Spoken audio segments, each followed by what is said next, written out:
Sore Prajut, dengan saya lagi Nathan Santoso dari Rajut Asa. Hari ini kita kedatangan tamu Bapak Owen Sidarta dari sebuah perusahaan garment fashion kaos bernama Thyssen and Daughters. Sebuah usaha di bidang ini sudah 31 tahun. Owen ini adalah generasi kedua yang menjalankan bisnis ini, sebuah bisnis kaos yang sudah merambah ke mancanegara. Sekarang dia lagi sedang mengembangkan sebuah brand ini selama beberapa tahun terakhir. Mungkin kita akan segera diskusikan nanti dengan beliau. Selain itu juga akan berbicara tentang hobi yang dimiliki oleh Owen dan juga dengan saya. Jadi kita mau bincang-bincang santai, ngomongin bagaimana sih keseimbangan antara hobi dan usaha, dan bagaimana kita berusaha selalu maju dalam keduanya. Jadi tanpa nunggu lagi, akan saya panggil Owen Sidarta. Owen? Ya, baik Nathan. Ya, sebenarnya saya sudah mulai usaha garmenti dari orang tua saya. Itu sejak dari tahun 1981, berarti sudah 39 tahun lalu sebenarnya. Nah, merek saya yang bernama Thyssen and Daughters ini sebenarnya baru mulai kira-kira tahun 2014. Nah, baru benar-benar saya seriusi itu sejak tahun lalu. Jadi saya ini memproduksi baju anak-anak dan dewasa dan menggunakan kain yang premium yang punya kualitasnya itu menengah ke atas. Standarnya ekspor untuk ke Amerika sama Eropa. Kira-kira itu kayak gini. Bajunya itu kira-kira kayak gini. Sementara ini kita berkonsentrasi pada baju yang masih polos-polos saja gitu loh. Nanti kedepannya kita mungkin mau produksi baju yang ada sablonnya, ada bordirnya, atau modelnya lebih rumit gitu. Oke, nah ini kalau di Rajut Asa ini ya, kita memiliki sebuah komunitas seniman. Banyak sekali seniman-seniman yang ada di sini itu sih yang punya karya-karya luar biasa. Nah, kadang-kadang mereka tuh pelukis atau ilustrator digital. Nah, mereka punya karya-karya yang mungkin bisa diaplikasikan ke dalam produk-produk fashion. Nah, apakah mereka ini adalah salah satu dari kelompok yang mungkin bisa dikolaborasikan dengan Thyssen and Daughters atau bagaimana? Sebenarnya sih bisa juga sih. Selama karya seni tersebut bisa diaplikasikan ke baju, misalnya jadikan sablon atau jadikan bordir atau dijadikan style yang berbeda gitu bisa sebenarnya. Tidak ada sesuatu yang mustahil sih untuk dari karya seni itu diaplikasikan ke pakaian. Seperti juga batik kan ya. Batik kan dari karya seni jadikan baju juga bisa gitu. Nah, kalau misalnya untuk fashion ya, jadi kalau kita ngomongkan bisnis fashion, itu kira-kira barang-barang seperti apa, gambar seperti apa, tipe seperti apa yang menurut kamu lebih bisa dikomersialisasikan dalam bentuk produk-produk seperti kaos ataupun apapun yang dikerjakan oleh Thyssen and Daughters itu seperti apa kira-kira? Saya rasa kalau karya Karya seni seni ya. Karya seni yang bisa diaplikasikan ke pakaian itu kayaknya mungkin lebih kepada lukisan atau animasi gitu, atau sesuatu yang visualnya itu menarik gitu loh, warnanya banyak, terus karakter atau temanya juga menarik, menurut saya begitu. Jadi apakah setiap dari 31 tahun bergerak di bidang ini ya, apakah tiap tahun itu punya color palette yang berbeda atau selalu sama? Sebenarnya Kita punya berarti apa? Style ya berarti ya? Iya, jadi warnanya tuh jenis warna kombinasi Oh, warna. berbeda-beda sih, tergantung lagi musim warna apa gitu loh. Kalau Kalau sekarang ini contohnya, contohnya dari tahun lalu sampai sekarang itu lagi musim itu warna pastel. Warna yang soft seperti biru muda, pink, ungu muda, terus krem kayak begitu. Jadi dan kayaknya beberapa tahun lalu itu lagi musim warnanya ngejreng. Merah merah terang, terus hijau stabilo. Jadi setiap tahun tuh berbeda-beda juga gitu loh. Stylenya juga berbeda. Tapi kayaknya sekarang ini eh, preferensi masyarakat itu lebih kepada barang-barang yang simple, yang istilah kita tuh basic gitu loh. Oh iya. Yang bisa dipakai di rumah, bisa dipakai untuk pergi-pergi gitu loh. Baik, jadi bukan sesuatu yang terlalu rumit, yang terlalu ruwet gitu ya, tapi sesuatu yang lebih nggak in your face, sesuatu yang sederhana. Yang nyaman dipakai juga masih bagus dilihat juga. Ya, ini kelihatannya ada pertanyaan. Mohon dibantu nama merek baju produksi Pak Owen yang ekspor. Itu saya kalau ekspor itu saya istilahnya itu OEM ya. Jadi saya memproduksikan baju untuk luar negeri, mereknya orang-orang yang di luar negeri. Contoh, Universal Studio Singapura, Universal Orlando di Amerika, terus Minions, Despicable Me berarti ya. Terus DC Comics berarti Superman, Batman, Wonder Woman, Marvel Comics, Spider-Man, Wolverine, terus Avengers gitu. Ya contohnya begitulah. Jadi itu bukan merek saya sendiri, tapi merek mereka. menurut Pak Wen ya, di dalam pengembangan di Indonesia ini untuk bisnis fashion itu apa yang bisa menaikkan kiprah? Maksud saya begini ya, kan yang dikerjakan ini sekarang mengekspor sebuah karya dari luar negeri, dibawa ke sini, diproduksi, lalu dikirim balik ke luar negeri ya.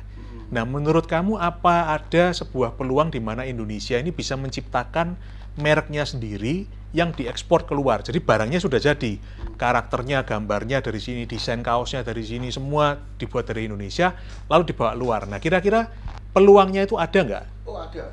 Nah, kalau misalnya ada, kira-kira dari sini, dari sekarang kondisi kita sekarang, untuk dibawa ke sana, itu kurangnya apa? Yang perlu kita kembangkan di sini itu apa? Terutama kualitas. Sebenarnya ya, untuk rakyat Indonesia, warga negara Indonesia ini terkenal di luar negeri itu adalah orang-orang yang sangat kreatif. Menciptakan konten, menciptakan gambaran, lukisan, animasi. Orang-orang Indonesia itu sangat kreatif. Bahkan saya berani bilang bahwa orang Indonesia itu jauh lebih kreatif daripada orang-orang negara lain sebenarnya. Nah, permasalahannya itu di Indonesia ini kualitas. Jadi kadang-kadang orang Indonesia kurang sadar kualitas. Kalau mau produksi pokoknya jadi, jual, dapat uang oke, gitu loh. Mereka tidak memikirkan untuk repeat order, untuk kedepannya jangka panjangnya bagaimana gitu loh. Nah, kalau kreativitas ini tadi dibarengi dengan kualitas yang sangat tinggi, saya percaya produk fashion Indonesia bakal merajai dunia. Oke. Contoh, batik. Batik. Orang-orang di seluruh dunia itu sangat suka dengan batik coraknya yang khasnya Indonesia punya. Tapi sayangnya apa?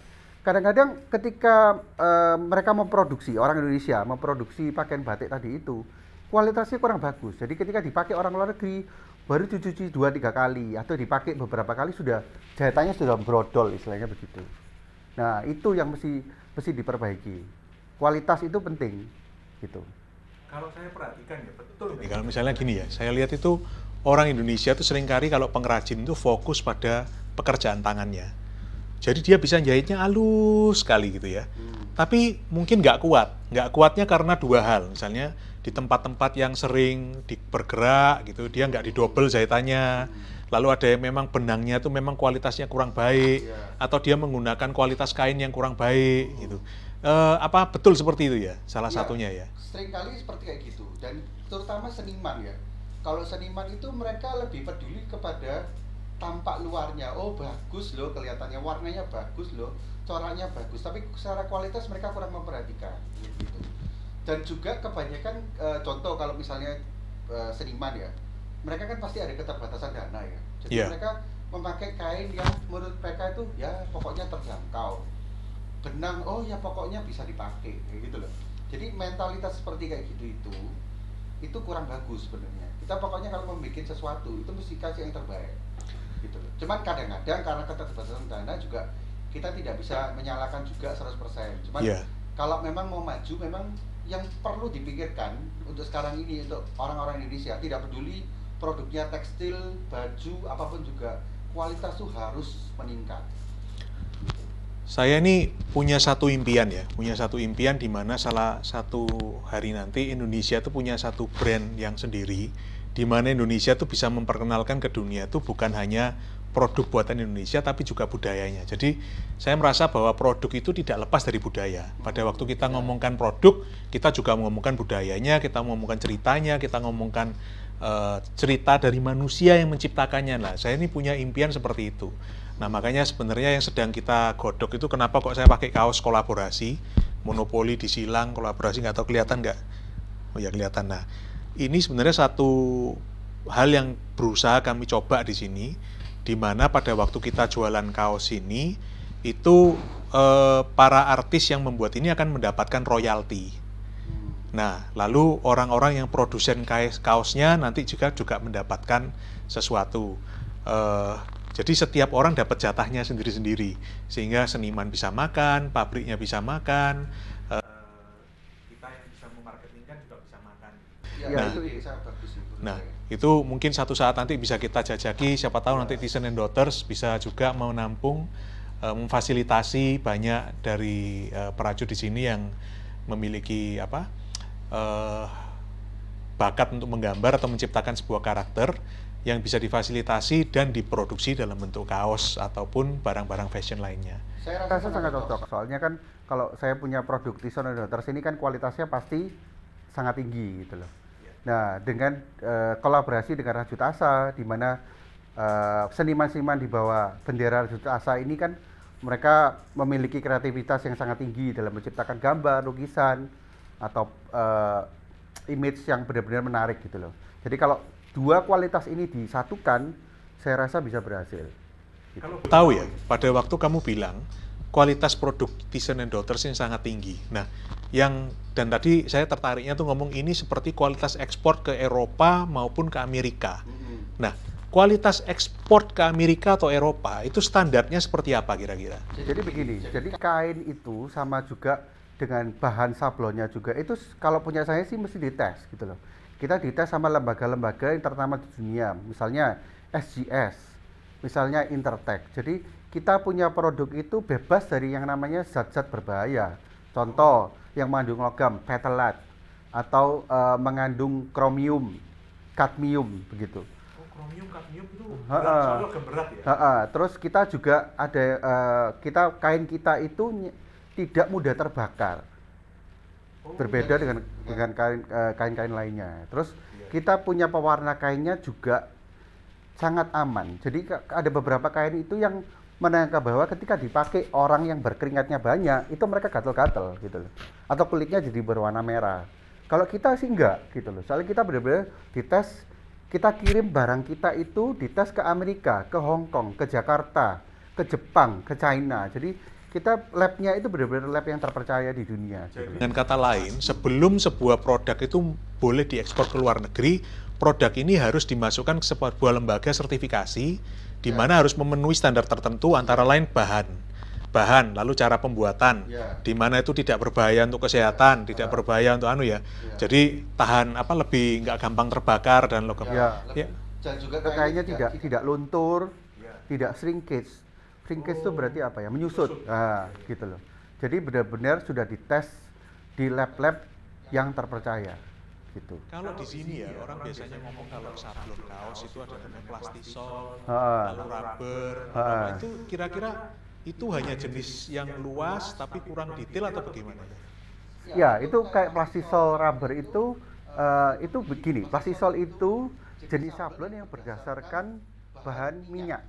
Oh iya. Nah, kalau rubber print itu berdasarkan bahan water based atau berdasarkan air. Jadi sebenarnya macam dari plastisol itu banyak sekali. Water based tadi yang rubber juga banyak sekali. Tapi kira-kira biasanya orang awam sih plastisol sama rubber. Tapi kalau mau aman, benar-benar aman sebenarnya sablon rubber lebih aman. Lebih aman, jauh lebih aman daripada plastisol. Karena lebih ramah lingkungan juga ya. Jadi contoh begini, kalau tangan kita kena bahan sablon rubber, itu kena air itu bisa hilang.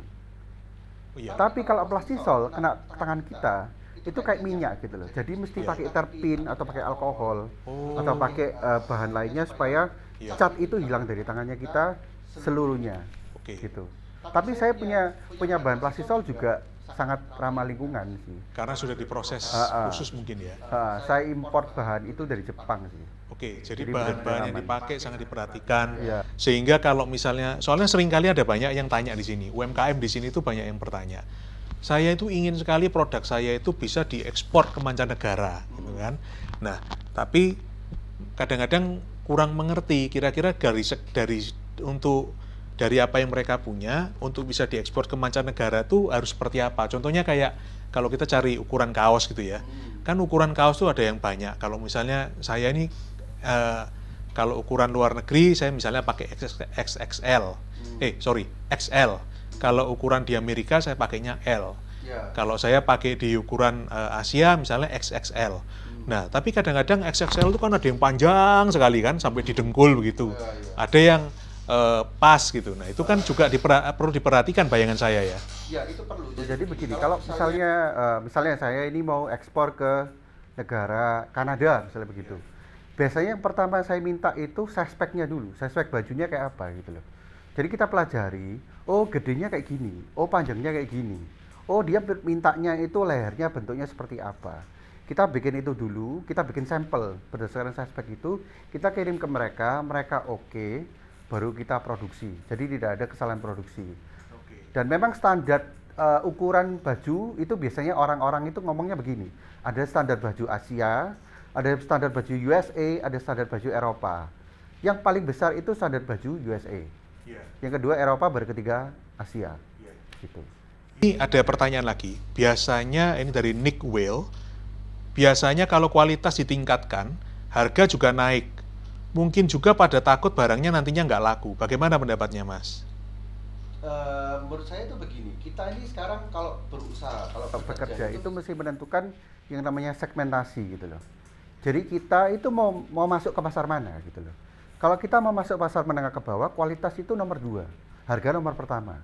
Tapi kalau kita mau masuk menengah ke atas, kita mesti kualitas nomor 1, harga nomor 2. Karena orang-orang yang di kalangan menengah ke atas itu mereka tidak pikir harga.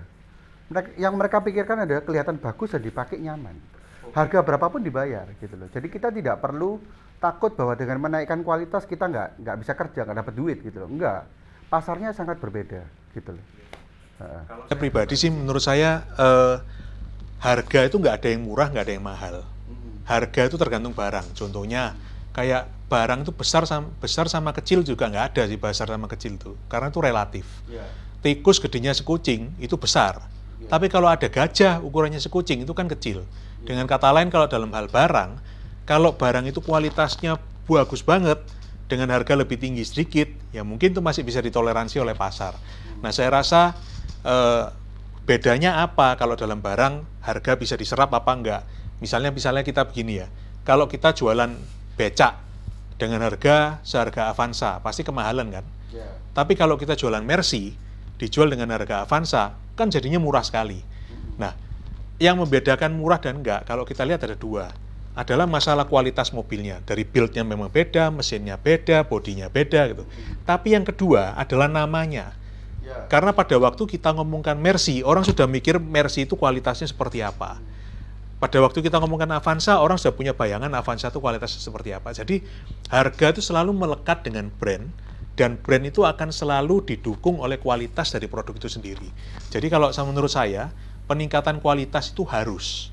Kenapa? Kalau kita saingan dengan harga, itu kualitasnya kita ada di titik tertentu, kita akan selalu harus mengurangi kualitas kita. Sehingga pada waktu kualitas kita terus kita turunkan, satu hari nanti brand kita akan rusak. Pada waktu brand itu rusak, maka kepercayaan pasar terhadap kita juga akan rusak. Jadi itu akan merusak bisnis kita di masa yang akan datang. Dan satu lagi, kalau kita selalu saingan di harga dan selalu bertahan untuk membuat barang yang semurah-murahnya, bahayanya adalah kita gampang sekali digilas oleh pemain-pemain yang besar. Kalau saya ini pengusaha yang punya puluhan ribu karyawan misalnya, semuanya pakai mesin. Lah, cost saya mungkin lebih untuk cost per kaosnya saya kan jadi kemungkinan saya bisa dapat harga lebih murah kan karena dapat beli ekonomi soft skill ya. Jadi beli barangnya banyak dan sebagainya, sisa-sisa kapasitas bisa saya pakai. Jadi saya untuk banting harga saya masih punya duit untuk banting harga. Tapi untuk UMKM kalau mau banting harga bisa sampai berapa banyak uang yang bisa kita bakar untuk menahan kerugian apabila kita menurunkan harga. Jadi persaingan di harga menurut saya perlu dihindari. Ada di titik tertentu kita tidak bisa menaikkan harga semaunya ya. Tapi jangan sampai kita pakai alasan harga untuk mengurangi kualitas. Saya rasa itu juga nggak bijaksana. Menurut kamu gimana, Wen? Saya rasa memang zaman sekarang ini paling penting itu adalah kualitas. Sekarang orang mulai pintar, mulai aware gitu loh. Oh, kalau baju ini kalau murah tapi dipakai tidak enak, percuma beli. Mending beli yang mahal tapi dipakai enak dan tahan lama gitu loh. Dan yang penting juga adalah servis. Sekarang semua orang bisa menaikkan kualitas mereka. Semua orang bisa menjual barang mereka dengan harga yang kompetitif. Tapi kalau servisnya jelek, percuma gitu loh. Contoh, saya ini kalau sama bayar saya kalau di luar negeri, sama langganan-langganan saya itu, mereka minta apa saya sebisa mungkin menuruti. Dan juga saya kasih servis yang sangat bagus. Jadi mereka tidak pernah kesulitan menghubungi saya. Mereka minta produk ini ready, bulan apa? Saya tepat, bahkan sebelumnya sudah saya kirim. Seperti baik gitu. Servis itu penting. Kepuasan pelanggan dan komunikasi itu dibuka alurnya.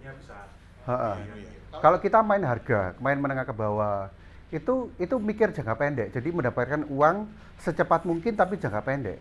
Tapi kalau kita mau mikir jangka panjang, kita mesti mikir apa yang orang mau sih, apa yang orang kejar gitu loh. Nah itu kira-kira itu salah satunya adalah kualitas. Kita kalau kita punya kualitas barang yang bagus, kita punya merek itu langgeng. Tidak 1 kali 2 kali beli selesai, bukan. Tapi kita nanti untuk kedepannya itu kita jalannya tetap ada, merek kita tetap eksis. Gitu. Order juga ya, jadi kesetiaan pada waktu kita memiliki kualitas pelayanan yang baik, maka kesetiaan pelanggan semakin tinggi. Dia nyari apa aja bisa sama kita ya. Iya, benar. Jadi kalau kita ada produk baru, kita tawarkan juga kemungkinan besar mereka bisa Nah, untuk Thyssen and Daughters ini secara ukuran kalau saya lihat tadi ukurannya ini mungkin ukuran Eropa ya. Betul ya? Saya kalau Thyssen and Daughters lebih ke ukuran Asia sebenarnya. Ukuran Asia ya? Saya sesuaikan sama orang Indonesia. Ukuran Asia ini kira-kira kalau seperti merek mungkin dari Jepang, dari Anu atau seperti apa ya? Contoh yang kira-kira kita punya suspek baju yang mirip itu Uniqlo. Oke, jadi ukuran Asia seperti Uniqlo ya, dari Jepang berarti ya. Untuk stylenya, kalau saya lihat stylenya kan dia agak necknya agak high neck ya. Saya sendiri sudah beli. Itu tadi sih mau saya pakai tapi saya nggak pede karena body saya masih kurang memadai. Ini ya agak tinggi tuh istilahnya apa tuh ya? High neck. High neck ya. Ini mungkin kalau ada produknya bisa dilihat high neck. Nah ini model ini populer di mana ya? Ini populer di Asia yang pasti. Populer di Asia ya. Ini kan saya ini memproduksi baju seperti ini karena dengan semboyan bahwa basic is the new fashion. Jadi orang-orang itu sekarang lebih suka pakai baju ini kayak gini gitu loh. Simple, enak dipakai, di rumah juga enak, dibuat pergi juga enak gitu loh. Dan style ini saya research juga, itu saya ambil dari budaya orang Asia. Terutama sih orang Korea sama orang Jepang ya. Jadi mereka suka pakai baju high neck. Karena selain lebih nyaman, kedua juga kelihatan lebih fashionable. Iya. Tadi saya sudah coba kelihatan mewah sekali di double pakai blazer. Iya. Di tampang saya bisa lebih ganteng kira-kira 2 strip kalau bahasa Jawanya.